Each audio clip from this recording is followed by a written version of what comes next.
So, so there's issues with legitimacy of the data, legitimacy of the results.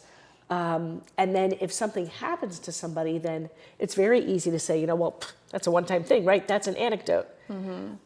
But if you collect enough anecdotes, then you start to actually have some data. But if the data doesn't fit the mainstream narrative, it's not going to get looked into.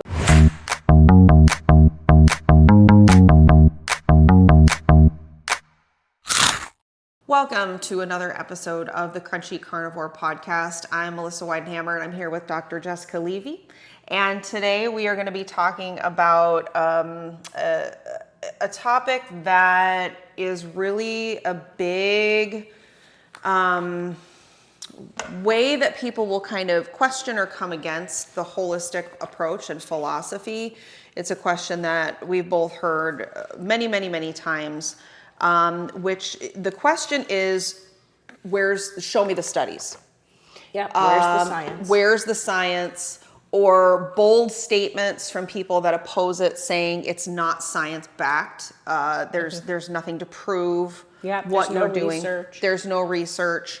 And this is a huge opposition that we really want to just deal with very directly. I think it's very frustrating for people that are in this, camp and live out all of these principles. And we've seen vital health come about in our animals and seen problems resolved.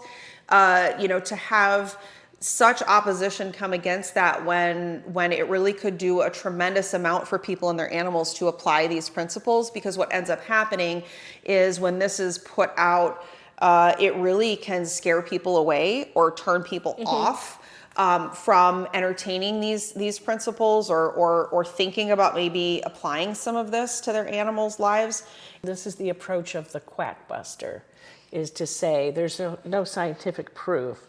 Why would you think that? Why would you believe that? Show me the studies. Yeah.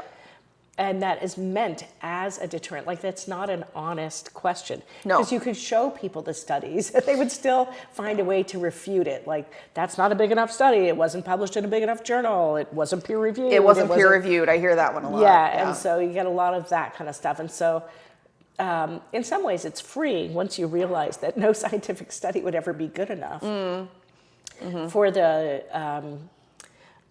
naysayers, I guess. It's probably the easiest thing to call people.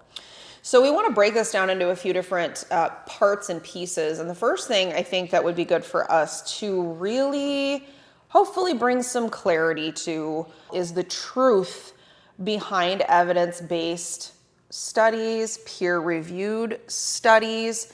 There are a lot of people that like to stand firmly on this, and that is what they base all of their decisions on. Right. But we're going to come against that in a way that they're not as black and white and ironclad as people would like to think that they are. Right. Most of the time. Right. So it's supposed to be the epitome of medicine is supposed to be evidence-based medicine, where before you do any treatment, you've researched every scientifically published article that discusses said treatment, and then you rank them according to the size of the study and the statistical analysis and how the study was conducted, and then you're supposed to pick the best ones, and that's what you're supposed to base what you do in the future on those studies. This is actually, I think, really hard to do because scientific studies are published at a great rate. Because when you think about scientific journals and scientific articles, only certain things are going to be published, right? Not everything gets published. There's not room for everything. And the goal of producing a scientific study is to get published and to get recognized. In some cases, like scientists who work at universities, that's kind of part of their job requirement, is to continually publish scientific studies so that they get more recognition. Like, the more time your study is cited as a basis for other studies, the more beneficial it is to you, the more valuable you are to the institution, because now you're more recognized as a researcher, as a scientist. So only certain things are going to get published, and there's typically a mainstream narrative about pretty much every topic that you can think of that's going to determine who has a chance of getting published and whose information is just going to get thrown out. So that's a big part of it. Scientific studies cost money, so somebody has to be willing to fund your research. If you're doing studies on animals, you have to feed them, you have to house them, you have to purchase them, you have to conduct the study. The study goes on for a period of time.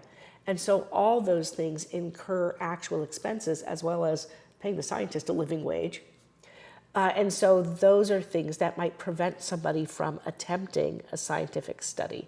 The other thing about scientific studies is that for the most part, they're designed to kind of collect information while ignoring individual anecdotes.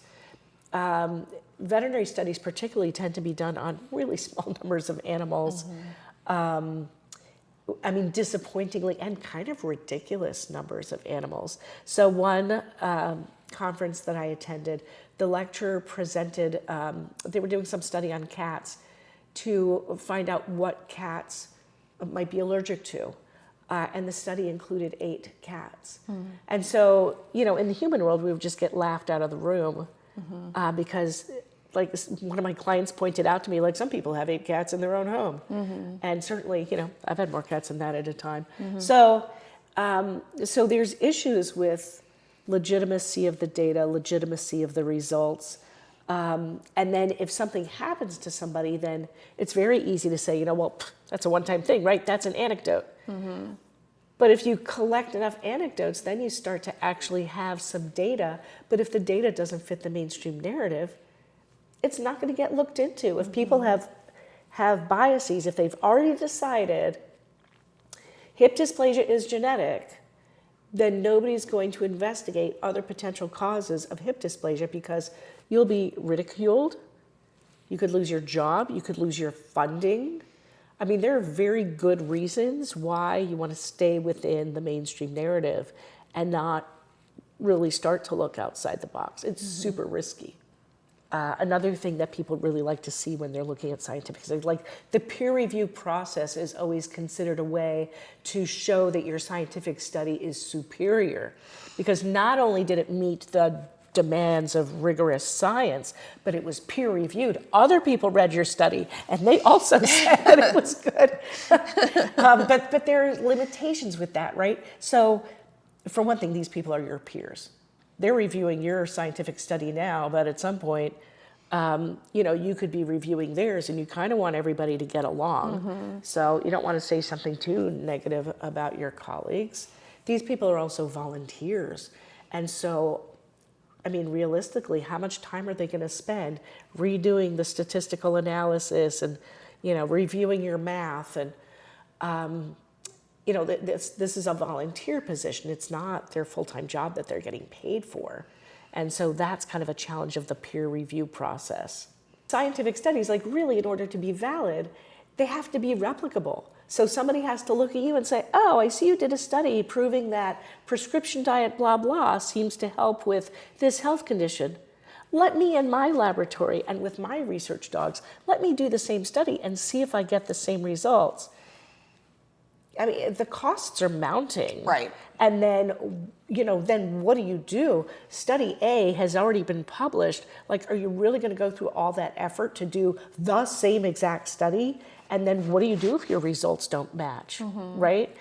And so that kind of creates uncomfortable ripples in the system. And so that's not something that commonly happens. Again, somebody's got to pay for this research. And so there's not really another party that's going to say, oh, I see this study that was done over there. I'll pay you to do exactly the same study with the same expense. Like, why would you even do that? So I think, you know, those are challenges. What I've seen with research studies that I've read, there's the researchers will sometimes throw out groups of data out of the study if it doesn't meet the results that they're trying to show. And I remember I was shocked when I found out that there are companies that the function of the company is to review your scientific research and make the results turn out the way you want them to. Which, I mean, that's kind of a genius idea, and I could see why somebody's doing that, but then it does put the whole realm of scientific research in question. So, Yep. And so, I think what really is a bigger part of the scientific study conversation that people want to quickly dismiss, but you just can't, is that the bottom line is who profits. That's the bottom line on majority of studies that are done, because you're not going to fork out a bunch of money to do a study if there's not going to be return on that. Yes. Right? And so, there's just naturally built-in bias when you're talking about things from that perspective. So, if a big pet food company wants to prove that they're, right, like what you're talking about, wants to prove that this prescription diet is good for this thing, well, of course they're going to pay for that study. And they're going to have their results. They're going to say, see, this is a great food. Nobody else is going to pay for that same study, because they don't financially benefit from doing that study like the company that did it in the first place. So you're not going to see that.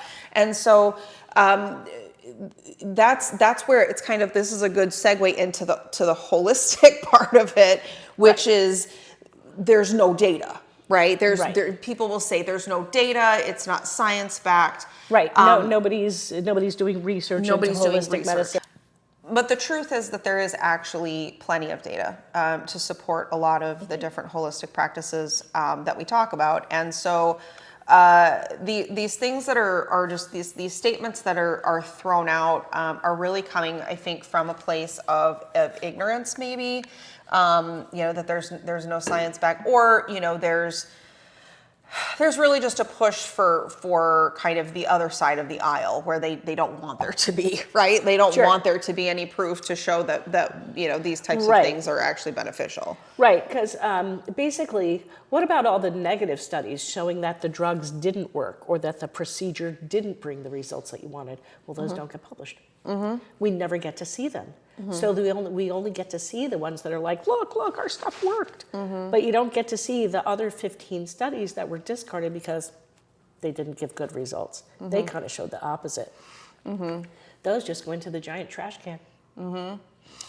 So really, unless it really comes down to who does the study benefit. And so, when you're looking at data specifically for holistic methods, there's a tremendous amount. I mean, there's an entire website dedicated to homeopathy, research that you can look at. Well, it's not just a website. It's the Homeopathy Research Institute. Yes. And that's literally what they're doing, is research into trying to show that homeopathic remedies either work or don't work, and that the homeopathic approach is valid. There's also more and more research coming out all the time showing that raw feeding is actually incredibly beneficial. And the thing that people, I think, you're not going to have it put in your face. You have to actually go searching for the research results, the data. You have to actually go looking for it. And so if you don't know the verbiage or different, kind of resources to look at to get some of these, some of this data and some of these studies, you're just not going to know that it exists. You're not going to, realize that there is actually a tremendous amount of backing for what we're doing. And then there's the whole conversation about anecdotal evidence. I feel like anecdotal evidence is one of those terms that has been just demonized. There's this negative association put, onto anecdotal evidence. It's kind of like the term conspiracy theorist. I mean, it's like people are spitting it out of their mouth as if it's, a curse word. It's like anecdotal evidence. When you have enough anecdotal evidence, it's still evidence. And to just completely dismiss it out of hand because there's not some paid for study to go along with this evidence does not make it invalid. Right. It is just a way to kind of flush things down the toilet. We don't like this data, so we'll say that it's anecdotal and therefore it has no value. But I mean, we would argue, you have thousands upon thousands upon thousands of people, getting, the same results from something. You should pay attention to that. Yeah, because I remember early on when there was an article that was published in the mainstream veterinary journal about 4 dogs who had spontaneous remission from bone cancer. And 2 of the dogs were given Rimadyl or carprofen, and 2 of the dogs had no treatment at all. And it wasn't until several years later that I learned that anything holistic is no treatment. Oh. And so we don't, because it's not mainstream, it's not Sure. the standard of care. And so I feel like anybody who has any kind of improvement, remission from cancer, recovery from autoimmune disease, I feel like we should be chasing those people down and Right. say, what did you do? I mean, so, thank God for the world of self-publishing, because, otherwise no publishing house would pick that up either if it's kind of, out of the box thinking. So they're saying no treatment, but the reality is there was no conventional treatment. Plenty of Correct. things were being done. We don't know. But we don't know. It was considered no treatment. Okay, interesting. In other words, they didn't do surgery, they didn't do chemo or radiation, hence no treatment. Wow. Wow. And so I feel like we've lost a lot of information in mainstream medicine by being so hyper-focused and also so antagonistic towards other forms of healing, which supposedly is everybody's goal. So then in this environment where holistic medicine is, kind of considered crackpottery or unscientific, then, what to do with that approach as a pet owner.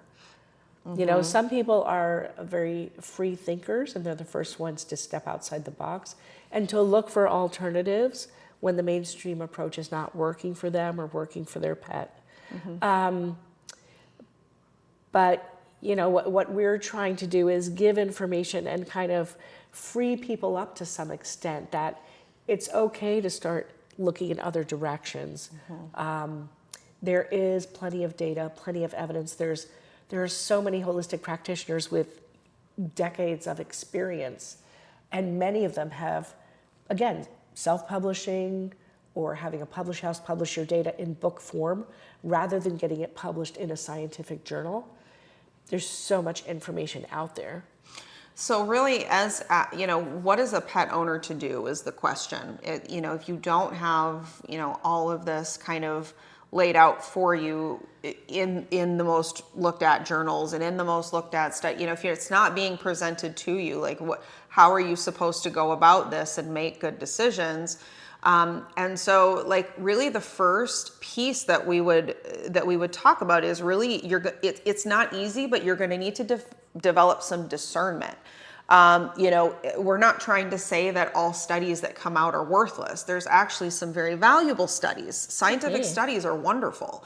But there's a couple of questions that you should ask yourself when you're looking at something like that. Really, who is performing the study? What is the motivation for the study? Is there financial gain on the other end of that study?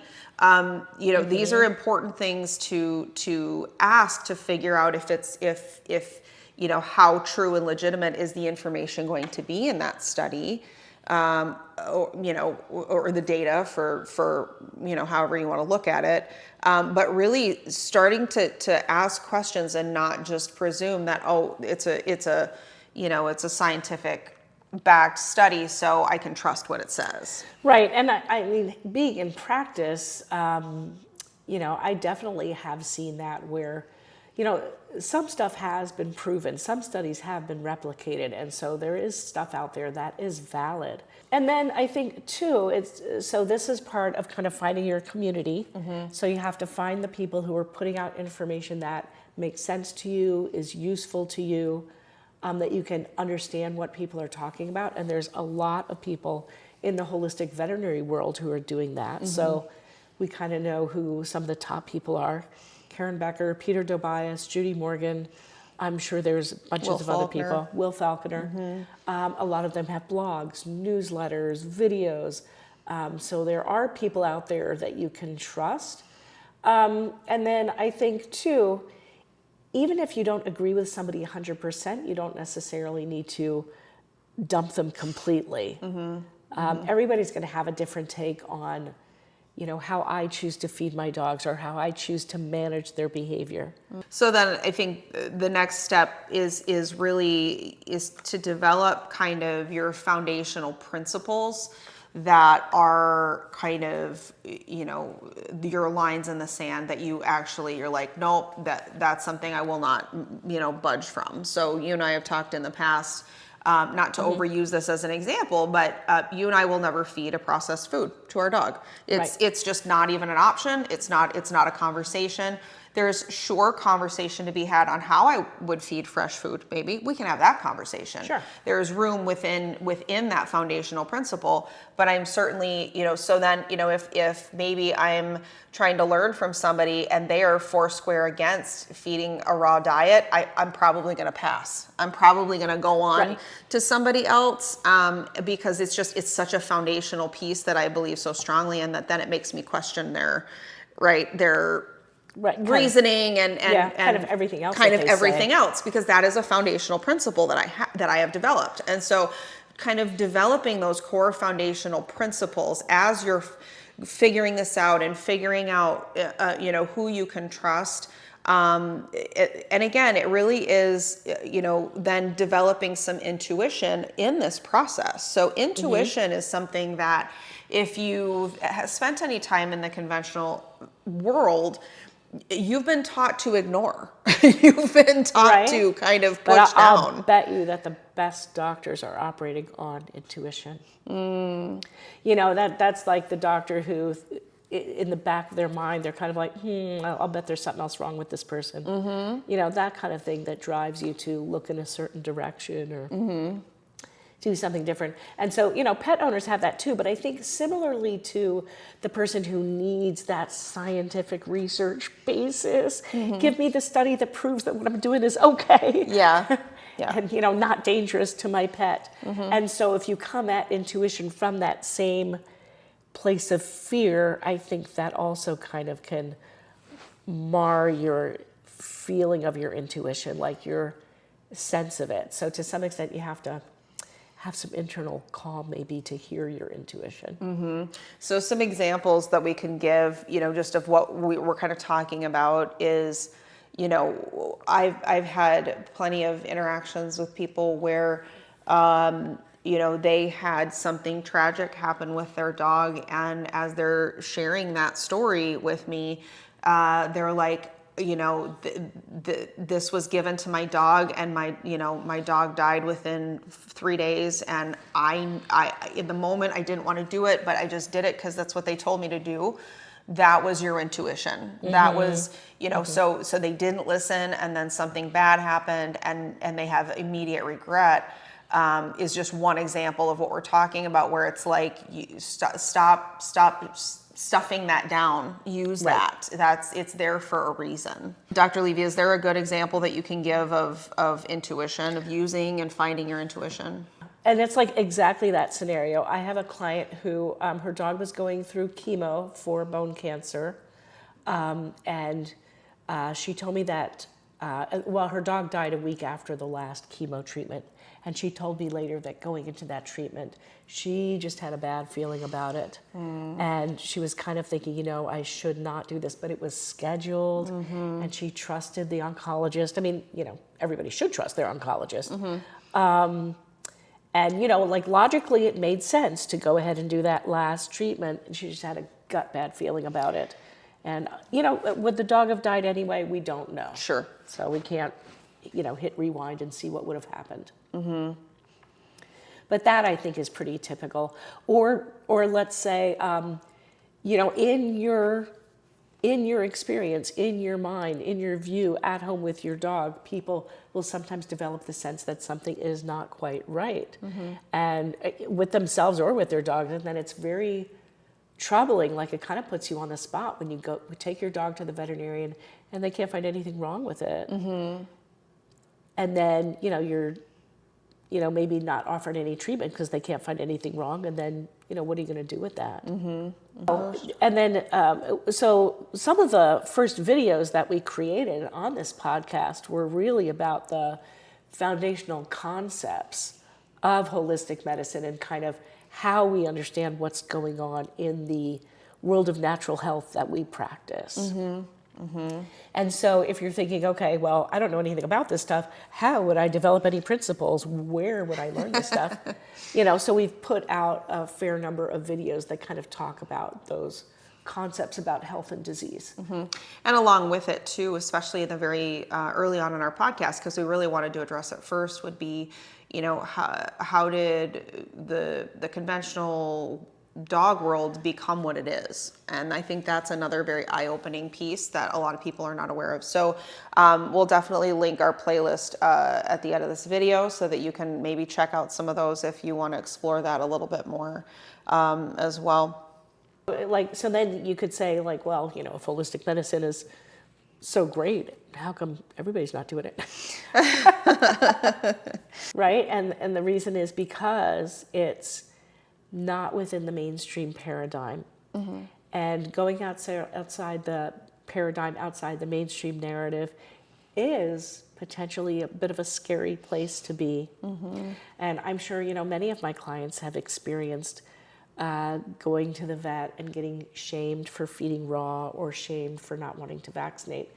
And for sure, those are unpleasant experiences. They're not for the faint of heart. So it's worth thinking about these concepts and kind of doing some reading, doing some listening, maybe even to us, to kind of, figure out why you have a leaning towards the holistic way. And I've talked about this plenty of times. For me, it was just, like I said, I'm a slow learner. And so it took me 5 years in conventional practice to realize that my patients were not getting healthier as a result of my care. And that there was not a lot that we could do other than hand out drugs to a lot of these patients. And being the overachiever that I am, that was not what I signed up for. Right? I went into veterinary medicine to cure disease. Yeah. And then I was like, that is not what my education has taught me. And so then I had to go looking for an education that would teach me what I wanted to know. And that's how I jumped into homeopathy, which I knew nothing about, except that it seemed to offer at least the opportunity for a cure. So to kind of come full circle with, what was the motivation for us to create this episode was really just that